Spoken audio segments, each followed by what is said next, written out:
Boa noite a todos. Neste trabalho, será apresentada uma história em quadrinhos da Turma da Mônica, mostrando através de atividades os planos de aula e, com isso, promover a interação entre alunos, buscando os ganhos físicos e mentais, e assim ressaltando a importância do professor no desenvolvimento social e intelectual de cada indivíduo, explorando de maneira metodológica a aprendizagem ao aluno. A história começa com Cebolinha e mais 3 amigos indo treinar em um campo no bairro onde eles moram. Chegando no local, se depararam com a Mônica e suas amigas, jogando vôlei. Quando Mônica percebe a presença dos meninos, ela faz uma provocação, pedindo se eles vão assistir a partida delas. Irritado, Cebolinha fala que o campo é deles e eles que mandam lá. Após uma ameaça da Mônica, eles resolvem deixar elas no campo. Quando começa a partida das meninas, Magali comenta com Mônica que não sabe jogar e não tem noção nenhuma. Cansado de esperar a partida terminar, a turma de Cebolinha resolve aplicar uma sacanagem para elas saírem do campo. Jogam um sapo que espanta elas de lá. Após isso, Mônica se irrita e faz uma aposta com Cebolinha.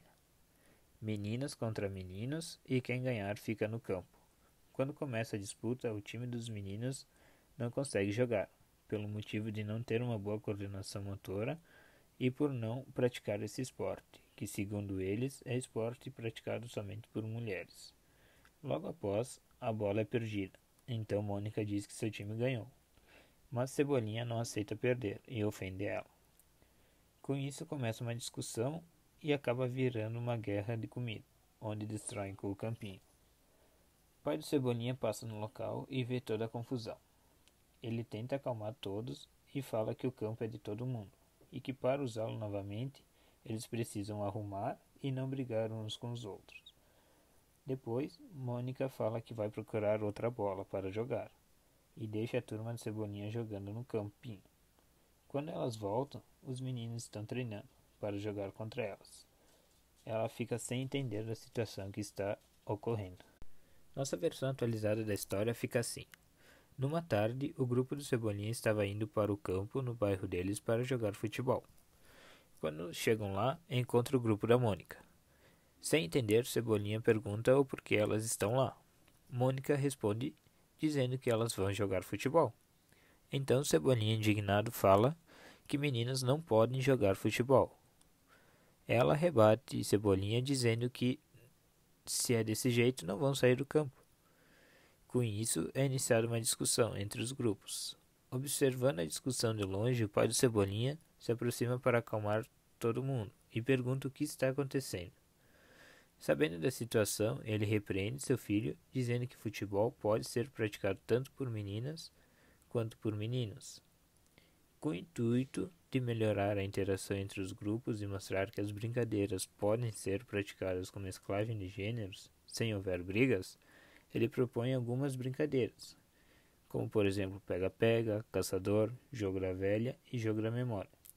Durante as brincadeiras, o pai de Cebolinha percebe uma melhora na interação entre eles e propõe ao grupo a praticar a ideia inicial com o que aprenderam nas brincadeiras. No final, eles praticam futebol com a mesclagem de gêneros sem conflitos. Para finalizar, o pai do Cebolinha parabeniza todos eles e deixa uma mensagem dizendo que a interação fortifica a amizade e melhora a relação entre eles. Na análise comparativa das duas versões, temos 4 tópicos. O primeiro deles faz a pergunta: o que mudou? Acrescentamos de forma mais direta, dando mais importância ao pai do Cebolinha. Modificamos as atividades praticadas pelos personagens e buscamos também exercícios lúdicos que melhorem a coordenação motora e a interação entre os personagens. Já no tópico 2, a pergunta é: para o que mudou? Mudou para que o pai do Cebolinha, na figura de professor, sirva de tutor direto, diferentemente da primeira história. No terceiro tópico, a pergunta é: por que mudou? Para mostrar que o professor tem muita importância tanto na parte pedagógica quanto na parte comportamental dos alunos. Já no quarto tópico, a pergunta é: quais os objetivos de ensino com as mudanças estabelecidas? A resposta tem como objetivo fazer o aluno enxergar com que a interação, através das atividades, possam melhorar o convívio e buscar melhorias na parte cognitiva e motora de cada um deles. Bom, nosso grupo buscou uma concepção pedagógica em que tivéssemos uma maneira mais fácil e prática de transmitirmos o conteúdo, com o objetivo que o aluno, de forma mais clara, conseguisse absorver a atividade proposta. Com esses aspectos, então, decidimos que a concepção mais fácil para nos basearmos seria a da pedagogia da existência. Levamos o pensamento de Aristóteles, em que ele acredita que a principal ferramenta no desenvolvimento da pessoa é que ele viva de experiências para a sua evolução. Assim, a gente buscou dar ênfase às aulas práticas, pois nela há vários itens que possam beneficiar o aluno. Um deles seria a interação social, pois assim ele consegue se comunicar e praticar as atividades com outras pessoas. O aluno também ele consegue adquirir habilidades físicas e motoras e, além disso, aumentar a sua imunidade.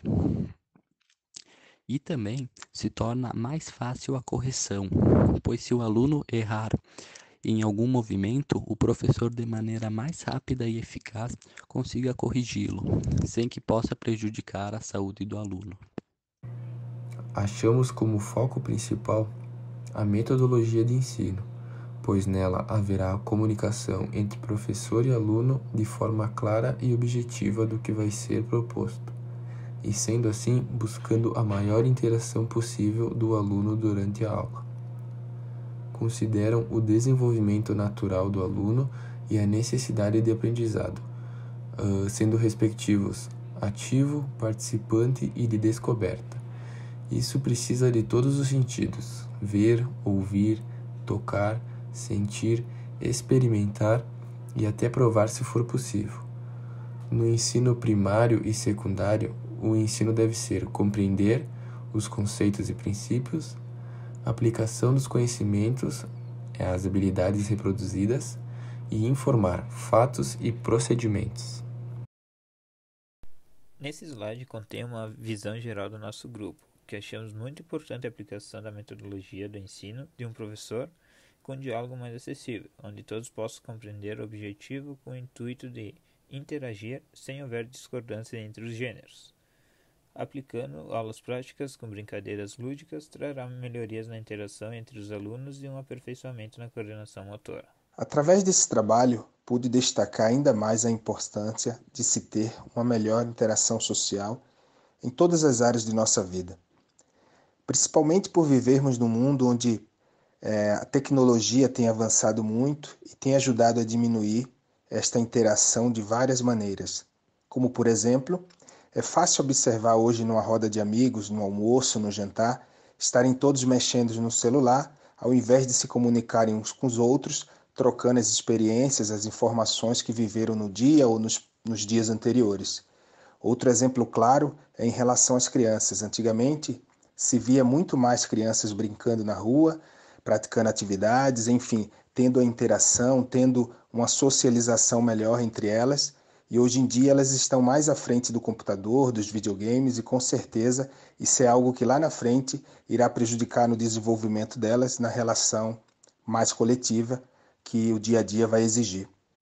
Bom, eu consegui ter uma visão muito ampla e muito produtiva do nosso trabalho, em que é no momento em que se percebe que quando você vivencia experiências, é onde que o ser humano ele vai conseguir se desenvolver. Essas atividades práticas, elas são fundamental também para que o aluno se desenvolva na parte física, pois ali ela vai estar praticando exercícios. A gente vê hoje em dia nas escolas os alunos mais mexendo no celular do que prestando atenção na própria aula que o professor está passando. Isso se dá o fator em que os alunos eles querem sair do momento da aula em que é só teoria, teoria, teoria, e querem também ver como isso funciona de maneira mais prática. Aí vai do professor achar uma maneira em que ele encontre em sua aula um momento de introduzir essas atividades práticas. Porque a aula prática, sim, ela serve para mostrar que o que está na teoria pode ser utilizado no cotidiano. E também acaba, no meu ponto de vista, ficando menos chata e menos cansativa.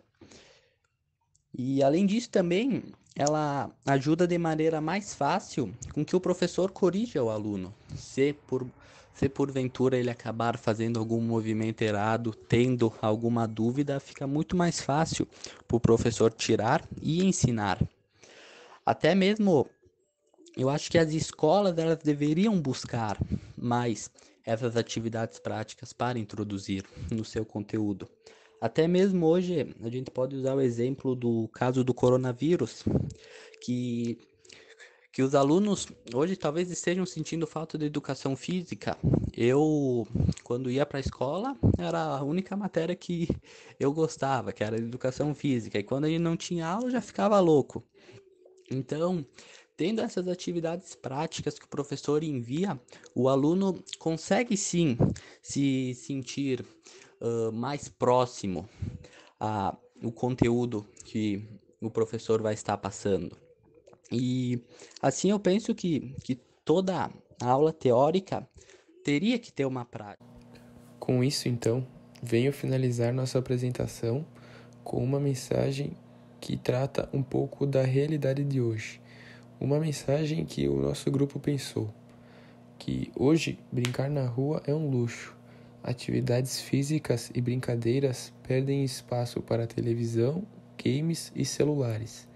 Não podemos mais permitir isso, pois é brincando que as crianças se desenvolvem, aprendendo a lidar socialmente, vivenciando experiências e sabendo lidar com suas emoções e frustrações.